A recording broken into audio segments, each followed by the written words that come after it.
Hi viewers, our channel ప్రస్తుతం పాటు దాము బాలాజీ గారు సీనియర్ జర్నలిస్ట్ ఉన్నారు. వాటితో ఒకసారి మాట్లాడదాం. సో నమస్కారం సార్. నమస్తే సార్, వైసీపీ సోషల్ మీడియా హ్యాండలర్స్ అందరినీ కూడా అరెస్ట్ చేయడం మనం చూసాం సార్. అయితే వర్ర రవీంద్ర రెడ్డిని కూడా అరెస్ట్ చేశారు. కాకపోతే అరెస్ట్ చేసి వదిలేసినందుకు టీడీపీ ఫైర్ అయిపోయింది. వాళ్ళ గవర్నమెంట్ కడప ఎస్పీని సస్పెండ్ చేయడం ఇప్పుడు చర్చనీయాంశంగా మారింది. అలా అరెస్ట్ చేసి అలాగే వదిలేస్తారు, చర్యలు తీసుకోవాలి కదా అన్నట్టుగా ఒక వార్నింగ్ అయితే ఇచ్చింది. మరి దీన్ని ఏ విధంగా చూడొచ్చుంటారు? ఖచ్చితంగా వైసీపీ హ్యాండలర్స్ ని అరెస్ట్ చేసి శిక్ష పడే విధంగా ఇప్పుడు ప్రయత్నిస్తున్నట్టుగా మనకు కనిపిస్తుంది సార్. మనకి మీరేం చెప్తారు సార్? అంటే ముందు నుంచి కూడా అనుకున్నదే, లేట్ అయింది నిజానికి. ఎప్పటి నుంచో వైసీపీ మీద కక్ష అనేది ఆల్రెడీ రెడ్ బుక్ తీసుకొని ఆయన చాలామంది పేర్లు రాసుకుంటున్నాను, మా మీద ఇప్పుడు మాట్లాడే వాళ్ళ తోలు తీస్తాము, ఇవన్నీ ఎప్పటి నుంచో వాళ్ళు చెప్తున్నారు. సో అందులో వాళ్ళు హర్ట్ అవ్వడానికి కొంత కారణం కూడా ఉంది. అదేంటంటే నిన్న కూడా నేను చెప్పాను, వైసీపీ సోషల్ మీడియాలో చాలామంది విచ్చలవిడిగా వైసీపీ తెలుగుదేశానికి సంబంధించిన నాయకులు కావచ్చు, పవన్ కళ్యాణ్ మీద కావచ్చు, లేకపోతే వాళ్ళ స్త్రీల మీద అంటే బ్రాహ్మణి, భువనేశ్వరి వీళ్ళ మీద కావచ్చు, అనిత లాంటి దళిత మహిళల మీద కావచ్చు, వీళ్ళ మీద చాలా నీచమైన కామెంట్లు చేయడం, నీచంగా ఫోటోలు మార్పింగ్ చేయడం, ఇవన్నీ ఎప్పటి నుంచో చేస్తున్నారు. అది వైసీపీ వాళ్ళు ఒకరే చేస్తున్నారా అంటే కాదు, తెలుగుదేశం వాళ్ళు కూడా ఈక్వల్గా తెలుగుదేశం వాళ్ళు కూడా చేస్తున్నారు. కాకపోతే వైసీపీ అధికారంలో ఉన్నప్పుడు తెలుగుదేశం సోషల్ మీడియా వాళ్ళ మీద అంతా కేసులు పెట్టడం, ఆమె పెద్ద ఆవిడైన రంగనాయకమ్మ లాంటి వాళ్ళని కూడా అరెస్ట్ చేయడం, కేసులు పెట్టి జైలులో పెట్టడం, ఇలాంటివి వైసీపీ కూడా చేసింది. అట్లాగే తెలుగుదేశం వాళ్ళు కూడా చేశారు. వైసీపీ అధికారంలో ఉన్నప్పుడు తెలుగుదేశం జడ్జిల మీద కూడా చాలా చేస్తే చివరికి ఒక అడ్వకేటు మన ద్రౌపది ముర్ముకి కంప్లైంట్ చేస్తే ద్రౌపది ముర్ము దాని మీద చర్య తీసుకోమని ఆంధ్రప్రదేశ్ పోలీసులకి ఆమె చెప్తే ఈవెన్ జడ్జెస్ కూడా చెప్పారు అరెస్టులు చేయమని. అంతకుముందు కూడా వైసీపీ కూడా జడ్జిల మీద చేస్తే అప్పుడు కూడా జడ్జెస్ వైసీపీ సోషల్ మీడియా మీద పంచి ప్రభాకర్ లాంటి వాళ్ళ మీద చర్యలు తీసుకోమని జడ్జెస్ కూడా అన్నారు. సో ఇది ఒక్క దగ్గర ఆగదు, ఇది ఒక నీచమైన స్థాయికి వెళ్ళిపోయి ఎవరు కూడా ఆగట్లా. ఇటు తెలుగుదేశం మీడియా సోషల్ మీడియా కూడా వీళ్ళు అటుపక్క జగన్ మీద, విజయమ్మ సూర్యుడు, లేకపోతే షర్మిల, ప్రభాసు, భారతిరెడ్డి, అవినాష్ రెడ్డి, ఇలాగా వాళ్ళకి రంకులు అంటగట్టడం, వాళ్ళని మాట్లాడడం, సూర్యుడి కొడుకే జగన్ అని వాళ్ళు కామెంట్లు చేయడం. ఇటుపక్క వీళ్ళు అంతే, వీళ్ళు భువనేశ్వర్ గారి మీద, తర్వాత లోకేష్ పుట్టుక మీద, ఇవన్నీ వాళ్ళు ఓపెన్గా కూడా నాయకులు కూడా చేశారు. సో ఎవరికి ఎవరు తక్కువ, తూకం వేస్తే ఎవరు ఎంత అనేది మనం తూకం వేయలేం. కానీ ఓవరాల్గా తీసుకున్నప్పుడు ఇరుపక్కల వీళ్ళు ఏం చేస్తున్నారంటే 100 మందిని సోషల్ మీడియా సైనికులను పెట్టుకొని వాళ్ళకి జీతాలు ఇచ్చి పెట్టుకుంటున్నారు. దానికి ఒక స్ట్రక్చర్ ఏర్పాటు చేసి ఒక ప్లాన్డ్గా ఫోటోషాపు మిగతా వచ్చిన మార్ఫింగ్లు చేయడానికి ఇవన్నీ టెక్నాలజీని ఉపయోగించుకొని ఇరు వర్గాలు చేస్తున్నారు. ఇరు వర్గాలు డబ్బులు పెట్టి స్ట్రక్చర్డ్గా చేస్తున్నారు. ఈ దరిద్రం అంతా ఎప్పుడు వచ్చిందంటే ఒక రకంగా ప్రశాంత్ కిషోర్ తర్వాత ఇది పెరిగింది బాగా. ఎందుకంటే ప్రశాంత్ కిషోర్ వచ్చిన తర్వాత ప్రత్యర్థులని అబద్ధాలు ఎలా ప్రచారం చేయాలో ఒక రకంగా మోడీనే దీన్ని ఇంట్రడ్యూస్ చేశాడు. ఫేక్ మెసేజ్ని ఎలా చేయాలి, ఇవన్నీ మోడీ ఫస్ట్ ప్రశాంత్ కిషోర్ని తెచ్చిందే మోడీనే కదా. గుజరాత్లో సీఎంగా ఉన్నప్పుడే ప్రశాంత్ కిషోర్ రంగంలోకి తీసుకొచ్చాడు. తర్వాత 2014లో దేశవ్యాప్తంగా ఎన్నికల్లో ప్రశాంత్ కిషోర్ని ఆయన తీసుకొచ్చాడు. అక్కడి నుంచి మొదలైంది ఇది. బీజేపీ చేస్తుంది ఇదే పని, అన్ని పార్టీలు చేస్తున్నాయి. తక్కువ ఎక్కువ వదిలేస్తే దేశవ్యాప్తంగా ఇప్పుడు ఇదే మోడల్ నడుస్తుంది. సో ఈ మోడల్లో మనం ఒక పార్టీని మాత్రం మంచి, ఇంకో పార్టీ గొప్పదని చెప్పే పరిస్థితి ఏం లేదు. ఇవాళ తెలుగుదేశం మేధావులు వైసీపీ వాళ్ళని విమర్శిస్తున్నారు, కానీ వాళ్ళు కూడా కొంత వెనక్కి తిరిగి వాళ్ళు చూసుకుంటే వాళ్ళకి కూడా అర్థమవుతుంది. బయట టాక్స్లో వాళ్ళు కూడా ఒప్పుకుంటారు, పబ్లిక్గా ఒప్పుకోరు కానీ బయట ఒప్పుకుంటారు ఎవరైనా. కాబట్టి ఇప్పుడు ఏ పార్టీ ఆ పార్టీ అని లేదు, ఇది దరిద్రం అయితే స్టార్ట్ అయింది. అయితే కొత్తగా ఇప్పుడు ఏం జరుగుతుందంటే సిస్టమేటిక్గా తెలుగుదేశం ప్రభుత్వం వైసీపీ సోషల్ మీడియా మీద అటాక్ చేయడం, బెదిరింపులు చేయడం, దాదాపు 100 మంది పైన కేసులు పెట్టి అరెస్టులు చేసింది. కొంతమంది పైన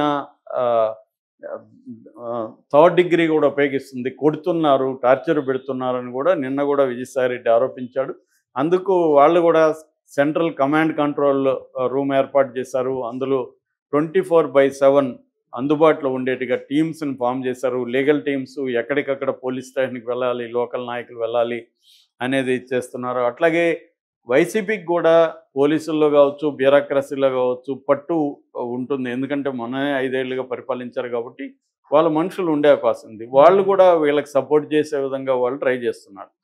సో ఇదొక ఒక రకమైన వార్ లాంటి సిచ్యువేషన్ అయితే క్రియేట్ అయింది.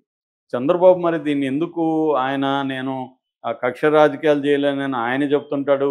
లోకేష్ మేము కక్ష రాజకీయాలు చేయము, లీగల్గా వెళ్తాం అంటాడు.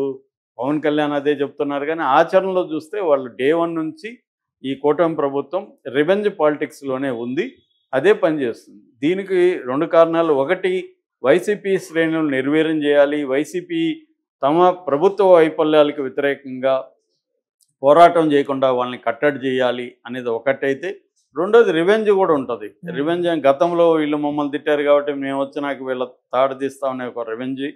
మూడవది డైవర్షన్ పాలిటిక్స్. తమ వైఫల్యాలు కనబడకుండా ఏదో ఒక ఇష్యూని ఎవ్రీ మంత్ చూస్తే మనం నేను అనేకసార్లు చెప్పాను, ఏదో ఒక ఇష్యూని తీసుకొచ్చి డైవర్ట్ చేయడం కూడా క్లియర్గా చంద్రబాబు స్ట్రాటజీగా కనపడుతుంది. సో ఈ 3 కారణాలతో ఇప్పుడు వైసీపీ సోషల్ మీడియా వాళ్ళని చివరికి ఈయన పథకాలు ఇవ్వలేదని విమర్శిస్తూ పోస్ట్ పెడితే కూడా అరెస్టులు చేస్తున్నారు. మామూలుగా అయితే వ్యక్తిగతంగా దాడులు చేస్తే అరెస్టులు చేయడంలో తప్పు లేదు. కానీ ప్రభుత్వాన్ని విమర్శించే హక్కు ఎవరికైనా ఉంటుంది. డెమోక్రసీలో ప్రభుత్వ వైఫల్యాల్ని విమర్శించే, ప్రజల తరపున ప్రశ్నించే హక్కు ప్రజలకు ఉంటుంది. దాన్ని కూడా వీళ్ళు సహించలేక అలాంటి వాళ్ళ మీద కూడా కేసులు పెడుతున్నట్టుగా చెప్తున్నారు. సో ఈ క్రమంలో నిన్న ఒక ఎస్పీని కూడా సస్పెండ్ చేశారు, బదిలీ చేశారు. 2 సిఐల్ని సస్పెండ్ చేశారు. దీనికి కారణం ఏంటంటే మొన్ననే మనం చెప్పుకున్నాం, నిన్ననే వర్రా రవీందర్ రెడ్డి ఒకప్పుడు భారతిరెడ్డికి పిఏగా ఉన్నాడు. తర్వాత ఇతను చాలా దరిద్రమైన పోస్టులు పెట్టడం, చివరికి సొంత పార్టీ జగన్ వాళ్ళ చెల్లెలు షర్మిల మీద, విజయమ్మ మీద కూడా, సునీత మీద, వీళ్ళ మీద పెట్టాడు ఇతను. తర్వాత సునీత, షర్మిల ఇక్కడ సైబర్ కంప్లైంట్ కూడా ఇచ్చాడు. ఖచ్చితంగా ఇతని మీద కేసులు పెట్టడం తప్పులేదు. సో అతని మీద 30 రకాల కేసులు ఉన్నాయని చెప్తున్నారు. అతన్ని ఇప్పుడు మామూలుగా సుప్రీంకోర్టు ఏం చెప్పిందంటే, సోషల్ మీడియాలో తన అభిప్రాయాలు వెల్లడించినంత మాత్రాన వాళ్ళని అరెస్టులు చేయడం కరెక్ట్ కాదు, 41A నోటీసులు ఇవ్వాలి. అంటే 8 ఏళ్ల కంటే తక్కువ జైలు శిక్ష పడే కేసుల్లో అరెస్టులు చేయొద్దని హైకోర్టు కూడా చాలాసార్లు చెప్పింది.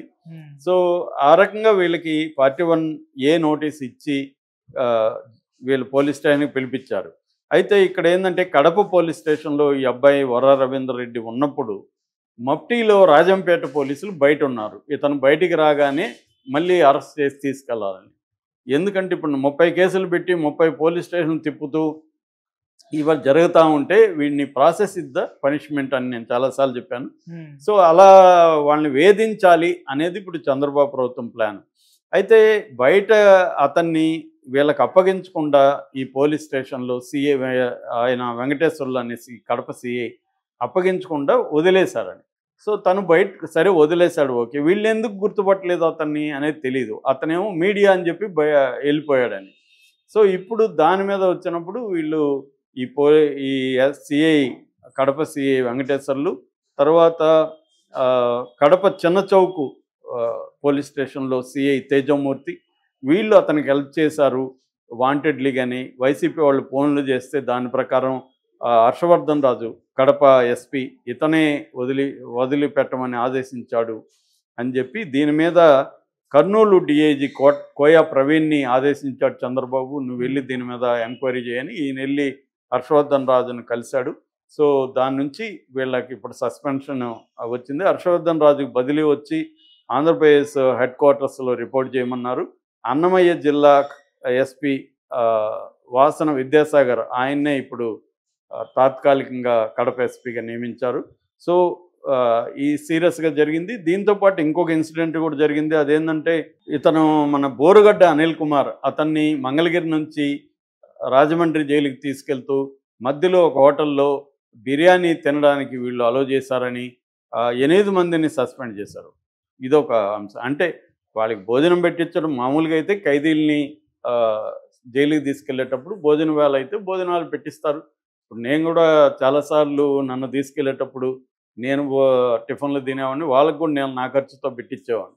ఇవన్నీ వెరీ కామన్. జైళ్ళలో పోలీస్ స్టేషన్‌లో అక్రమంగా పెట్టుకుంటారు చాలామందిని. వాళ్ళు వీళ్ళు బిర్యానీ తింటారు, పోలీసులకు కూడా బిర్యానీ తెచ్చిపెట్టేది ఇదంతా వెరీ కామన్. కానీ ఇక్కడ కక్ష రాజకీయాలు ఉన్నది కాబట్టి భోజనం పెట్టించడం కూడా నేరమని, అదేదో వీళ్ళు అతనికి 5 స్టార్ హోటల్లో భోజనం పెట్టించినట్టుగా, అది దారిలో పోతూ పక్కన డాబాలో భోజనం పెట్టించారు.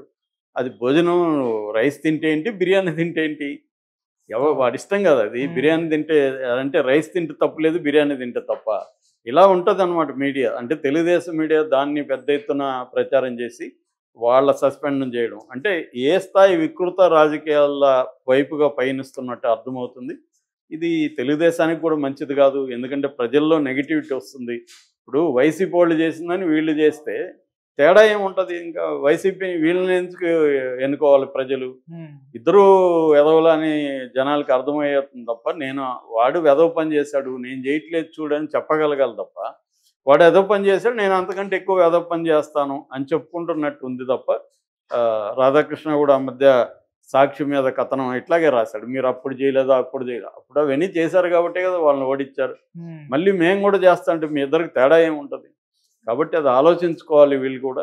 మనం బెటర్ పరిపాలన, గవర్నెన్సు, అభివృద్ధి, తర్వాత సంక్షేమం, ఈ విషయాల మీద ఫోకస్ చేయాలి తప్ప లీగల్గా కేసులు పెట్టి వాళ్ళని చేయొచ్చు. కానీ హరాస్ చేయడం, వాళ్ళకి కనీసం భోజనాలు కూడా పెట్టొద్దని చెప్పడం, వాళ్ళని హరాస్ చేయమని పోలీసులకి చెప్పడం ఇది కరెక్ట్ కాదు. పోలీసుల్లో కూడా